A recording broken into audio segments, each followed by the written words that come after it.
이 자리에 나와 예배하는 우리 모든 성도님들, 또 가정에서 새벽을 깨우면서 예배하고 있는 모든 성도님들이 하나님의 부르심 가운데 온전하게 반응하는 은혜가 있기를 주님의 이름으로 축원합니다. 사람은 참 안 변한다는 말이 있죠. 정말 안 변합니다. 시간이 갈수록 안 변하는데, 그 사람이 안 변하는 이유가 뭐라고 생각합니까? 사람이 살아가는 중에 가지고 있는 생각이 있어요. 태도가 있습니다. 행동과 습관, 여러 가지 생각, 태도, 행동, 습관, 살아가면서 나에게 굳어져 버린 나의 옛 모습, 죄성이라고도 하는데, 그런 모습들을 세상 속에서 쌓아두고 살고 있거든요. 그리고 태어날 때 개인이 가지고 있는 성향이 있죠. 성품이 있고 기질이 있고 성격이 있고, 이런 모습들, 태어나면서 가지고 있는 이런 성향, 성품, 기질, 성격, 이런 것들과 살아가면서 가지고 있는 생각, 행동, 태도, 습관, 이런 모습들이 같이 어우러져 가지고 죄와 악을 만들면서 죄인으로 살아갑니다. 그 죄인으로 살다 보니까 그게 죄가 죄인 줄도 모르면서 당연히 모두가 그렇게 산다고 생각하고 살아가는 거죠. 이 죄가 죄라는 걸 알면은 거리낌을 가지고 좀 멀리 하기라도 할 건데, 이걸 모르는 거예요. 모르고 알아도 가슴으로 느껴지지 않는 거예요. 그냥 지식으로 끝나는 거죠. 머리 지식에서 멈춰 있습니다. 가슴으로 그 죄가 아프지 않아요.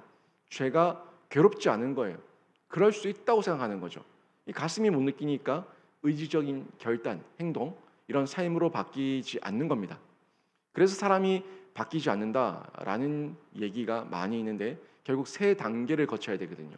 머리가 알고, 가슴이 느끼고, 그리고 행동으로 의지적으로 결단하는 지정의의 이 모든 과정들을 통과해야지만 사람이 바뀐다는 겁니다. 이런 생각을 가지고 보게 되면은 사람이 정말 안 바뀐다는 걸 알 수가 있고, 내가 왜 신앙생활을 하고 있는데도 나는 이렇게 안 바뀌는가? 나는 10년, 20년 신앙생활을 하고 있는데도 10년 전의 그 모습이 지금 그 모습이랑 똑같다.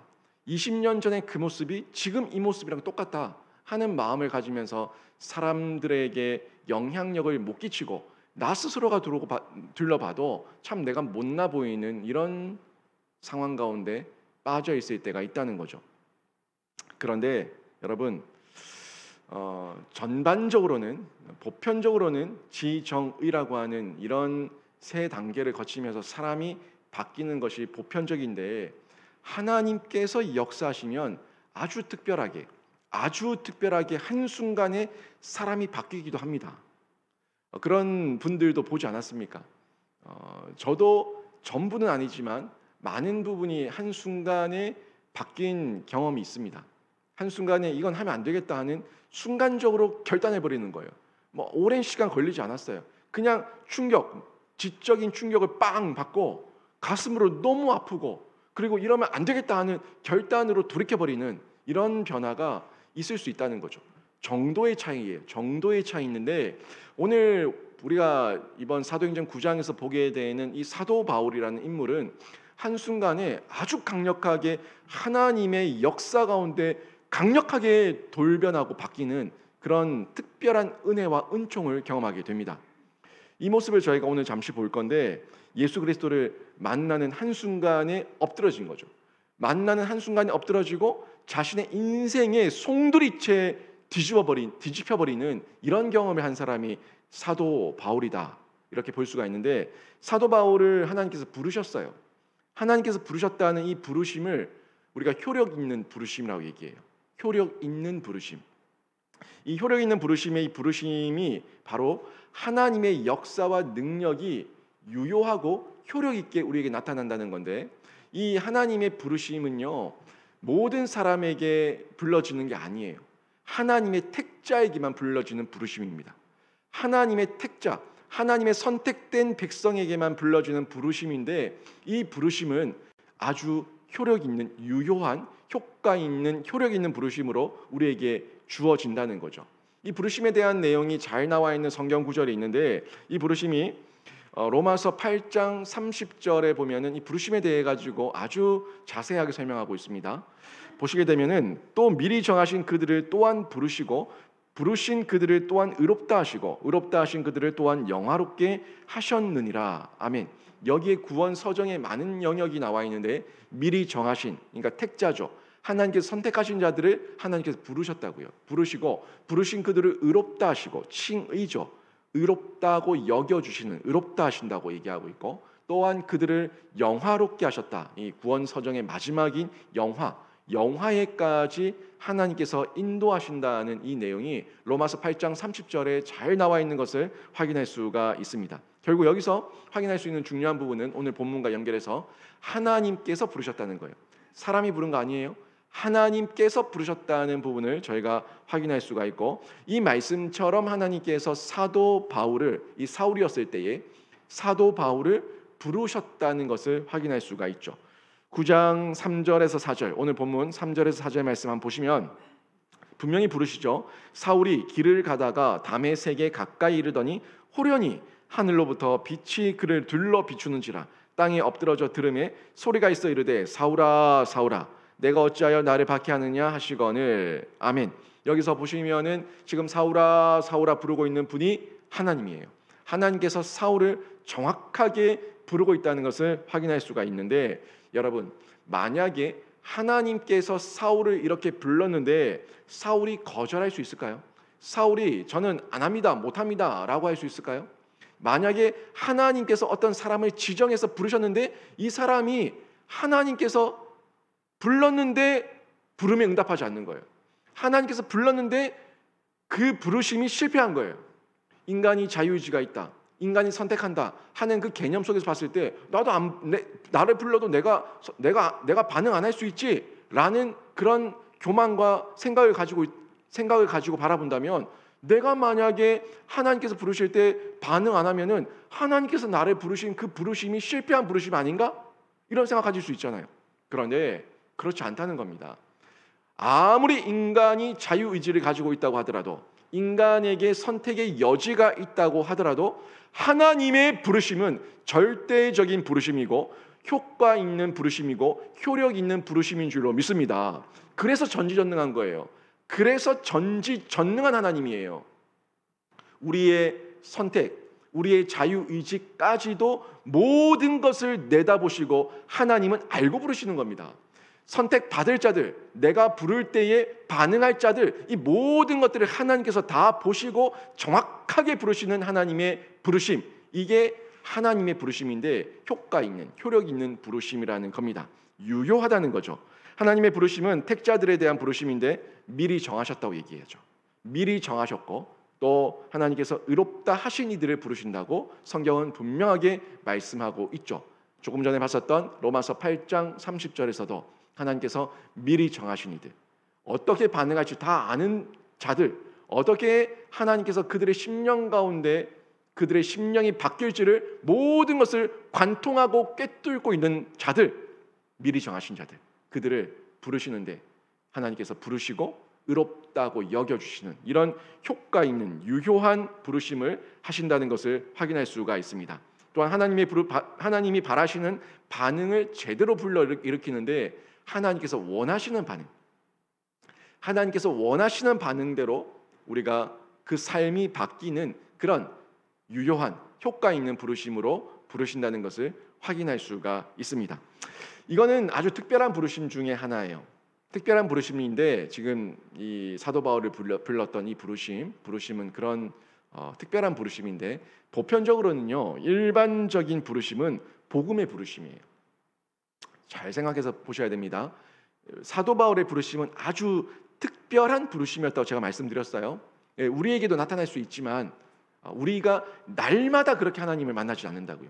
하나님 처음 만날 때, 하나님 앞에서 뒤집어졌을 때, 눈물 콧물 다 쏟으면서 땅바닥을 대굴대굴 디굴었을 때, 그럴 때입니다. 그럴 때 우리도 그렇게 만날 수 있다고요. 그런데 항상 하나님께서 그렇게 만나시는 건 아니에요. 하나님께서 우리를 만나실 때는 일반적인 부르심으로 늘 만나 주시는데 복음의 부르심이라고도 얘기합니다. 이 복음의 부르심은 어떤 부르심이냐면은 반응을 우리가 보이든 안 보이든 아주 탁월하게 또 아주 선명하게 우리가 반응을 보이든 안 보이든 누구에게나 복음이 전파되고 하나님의 말씀이 선포되는 거예요.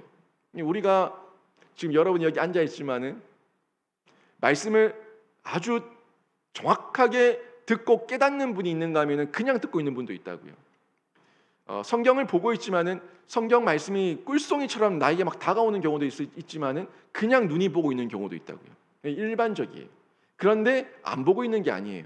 말씀을 안 보고 있는 게 아니고 말씀이 나에게 안 주어지는 게 아니에요. 주어지고 있고 나에게 말씀이 보슬비처럼 보슬보슬 내리면서 나를 적시고 있는 거예요.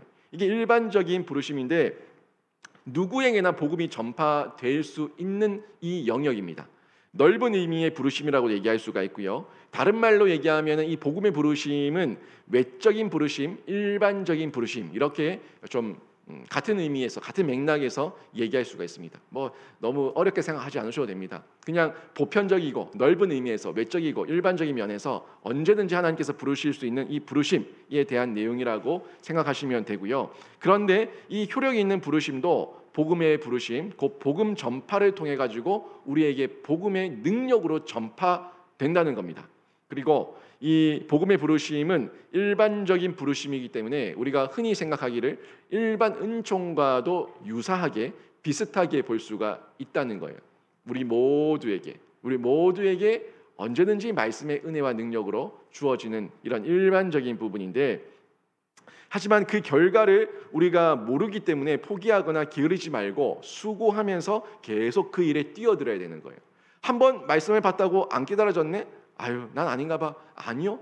일반적인 부르심 가운데 우리가 이 공기와 해와 달과 이 모든 자연의 고마움을 모르면서 살다가 어느덧 보니까 이 모든 조화가 너무너무 아름다운 거예요. 이 모든 조화가 하나님의 작품인 거예요. 하나님의 그 설계 가운데 있는 거예요. 이걸 깨달았을 때 감사를 경험하게 되는 것처럼 지금 당장은 바로 깨닫지 못하더라도 이 복음의 부르심 가운데, 일반적인 부르심 가운데 계속해서 우리가 젖어 있다 보면은 어느덧 깨달아지는 거예요. 어느덧 번쩍 뜨이면서 하나님 앞에 엎드려지게 되는 때가 있는데, 그런 부르심으로 우리에게 다가올 때가 있다고요. 말씀을 계속 들어요. 큐티를 해요. 묵상을 해요. 성경을 통독해요. 그러던 중에 어느덧 그 말씀이 번뜩 생각나는 거죠.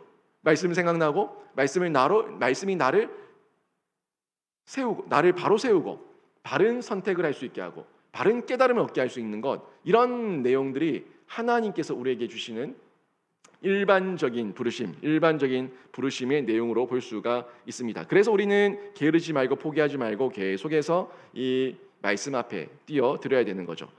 가정의 부모 그리고 교회가 이런 성도들과 자녀들에게 해야 할 일이 이겁니다. 성도들이 특별하게 사도 바울처럼 뒤집어지지 않더라도 끊임없이 그 장을 열어주는 것, 끊임없이 이 일반적인 은혜를 경험할 수 있도록 그 장을 열어주는 것, 이게 가정의 부모들이 해야 될 역할이고 교회가 해야 될 역할입니다. 부름의 자리에 반응할 수 있도록 그 장을 열어주는 것 너무너무 중요합니다. 기도할 수 있는 장을 열어주고, 말씀 묵상할 수 있는 장을 열어주고, 예배할 수 있고 교제할 수 있고, 그리고 훈련받을 수 있고 선교할 수 있는 장을 열어주는 것, 그 장을 열어준 거예요. 장을 열어줬을 때에 일반적으로 열어줬지만 그 장을 열어줬을 때 그 장에서 역사하시는 분은 누굽니까? 성령 하나님께서 조명하시고 성령 하나님께서 역사하시면은 그때 뒤집어지는 거예요. 그때 깨달아지는 거예요.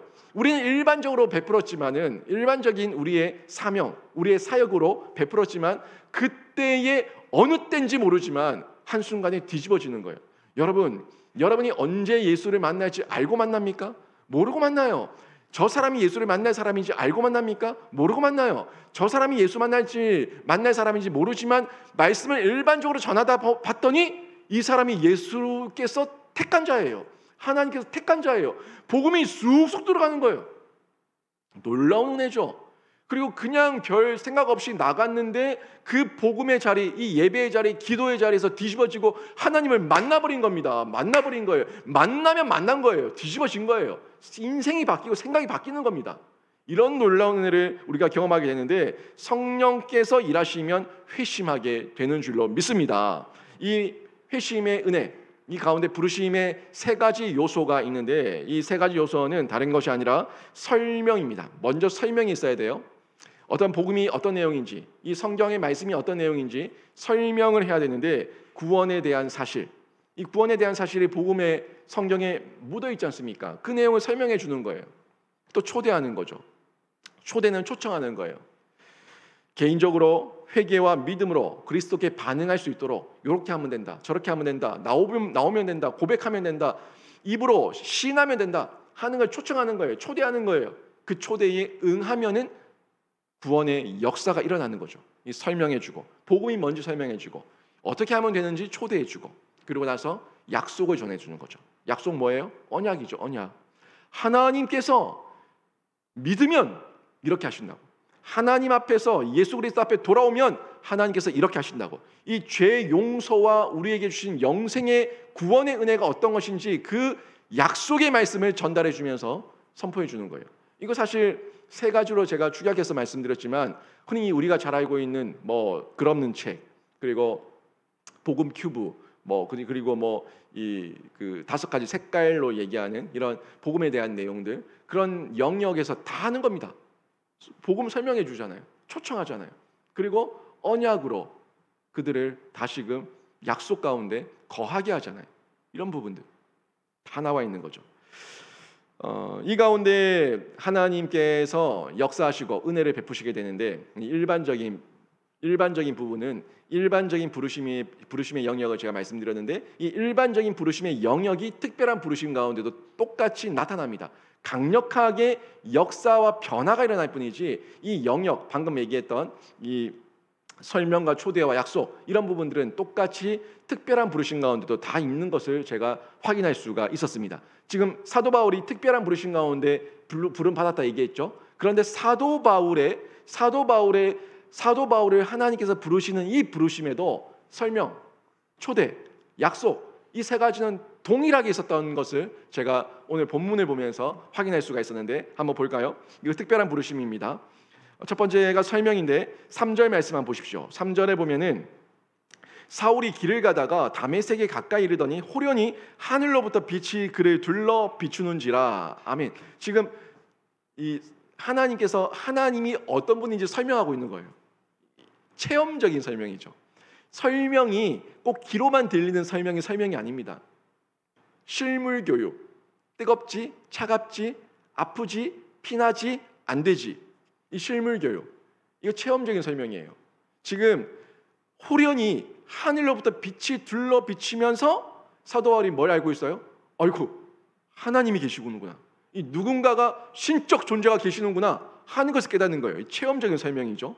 4절 보세요. 4절 보니까 땅에 엎드러져 들음에 소리가 있어 이르시되 사울아 사울아 네가 어찌하여 나를 박해하느냐 하시거늘. 아멘. 지금 보세요. 여기서도 또 체험적인 설명이죠. 소리가 들리는 거예요.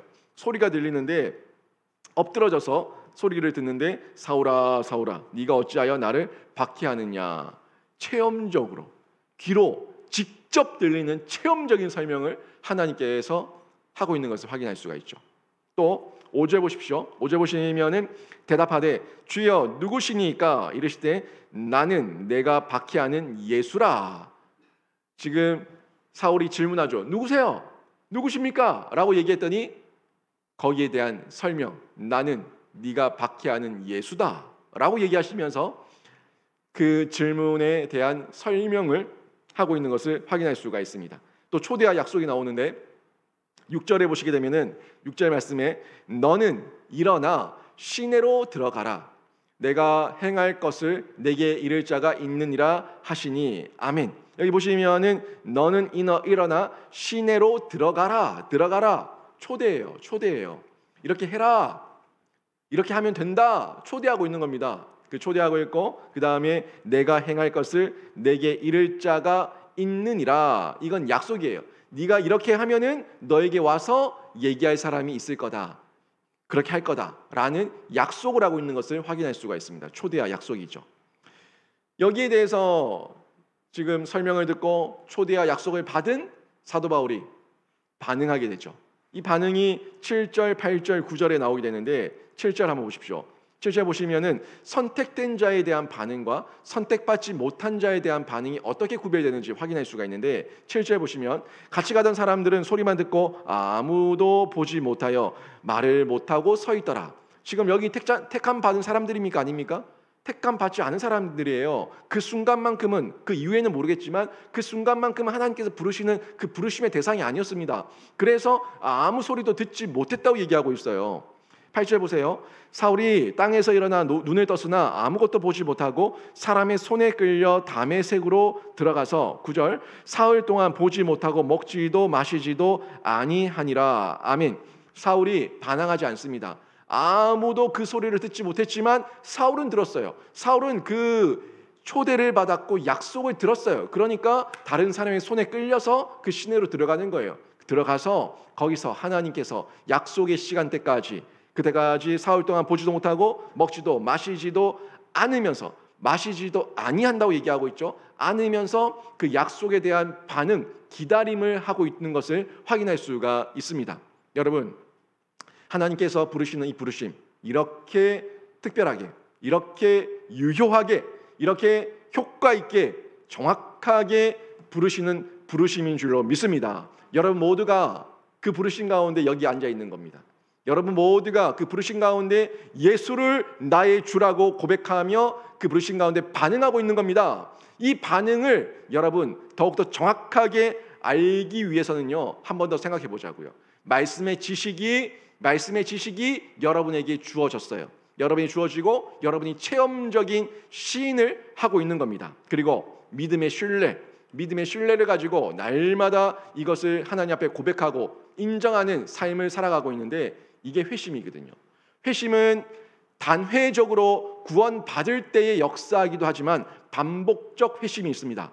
이 반복적 회심은 날마다, 매 순간마다 하나님 앞에서 이걸 확인하는 거예요. 재확인하면서 말씀의 지식이 나에게 있는가, 그리고 체험된 시인이 나에게 있는가, 믿음의 신뢰가 나에게 있는가, 나에게 늘 반복적인 회심이 일어나고 있는가, 이것을 확인하는 것, 점검하는 것, 이게 우리에게 필요한데, 이 회심을 통해서 우리가 은혜를 누리게 되고 하나님의 사람으로 더 쓰임받고 하나님의 사람으로 더 준비되게 되는 줄로 믿습니다. 여러분, 이 부르심은요, 우리가 할 수 있는 부분이 아니에요. 회심은 철저하게, 분명하게, 확실하게 불러주시는 하나님의 은혜가 있어야지만 그 부르심 가운데 반응할 수가 있는 겁니다. 그래서 우리는 나도, 자녀도, 불신 이웃도 하나님의 부르심을 받은 자라고 믿고, 우린 다 알지 못하니까 일단은 받은 자라고 믿고 때를 얻든지 못 얻든지 말씀을 전하는 노력과 수고를 해야만 하는 겁니다. 그렇게 계속해서 부르실 때 거듭나는 거거든요. 우리가 장을 열어주고 하나님께서 우리를 불러주셨다는 그 믿음을 가지고 우리가 간구할 때 하나님께서 우리에게 역사해 주시는 거거든요. 그 반응이 회심입니다. 그 생명이 회심을 통해 가지고 우리에게 심겨지고 우리가 하나님 앞에서 반응하는 삶을 살아갈 수가 있는 겁니다. 동의만으로는 부족합니다. 그냥 동의, 그래 그럴 수 있어, 맞아. 동의만으로는 부족해요. 동의만으로는 부족하고 말씀의 지식이 있어야 돼요. 말씀의 지식이 우리에게 있어야 되고, 그리고 체험의 시인이 있어야 되고, 그리고 믿음의 신뢰가 필요합니다. 이 모든 영역들이 우리에게 있어야 되는데, 회개와 믿음은요, 동전의 양면과도 같습니다. 중간은 없습니다. 여러분이 회심했는지, 여러분의 자녀가 회심했는지, 그 회심을 날마다 반복적으로 경험하고 있는지 여러분 늘 확인하시면서 말씀으로, 체험으로, 믿음으로 확인하시면서 반복적 회심의 은혜를 누리시기를 바랍니다. 회심을 한마디로 정리하면 이거거든요. 죄에 대한 회개와 예수 그리스도에 대한 믿음. 회심, 죄에 대한 회개와 예수 그리스도에 대한 믿음, 이거예요. 죄에 대한 회개가 있어야 되고 예수 그리스도에 대한 믿음이 있어야 돼요. 그때 이 회심을 우리가 첫 번째 회심을 하게 되고, 구원의 여정 가운데 이 성화의 길을 걸어가는 중에 반복적 회심을 늘 하면서 하나님의 사람으로 준비될 수가 있는 겁니다. 저는 여러분과 여러분 자녀들이 2021년 회심하지 않은 사람이 있다면 모두 회심하게 되고, 또 여러분과 여러분 자녀들이 2021년 날마다 그 회심한 반복적 회심의 은혜를 하나님의 부르심 앞에서 확인하고 점검하면서 늘 하나님의 부르심에 반응하는 귀한 삶이 되기를 주님의 이름으로 축원합니다. 아멘.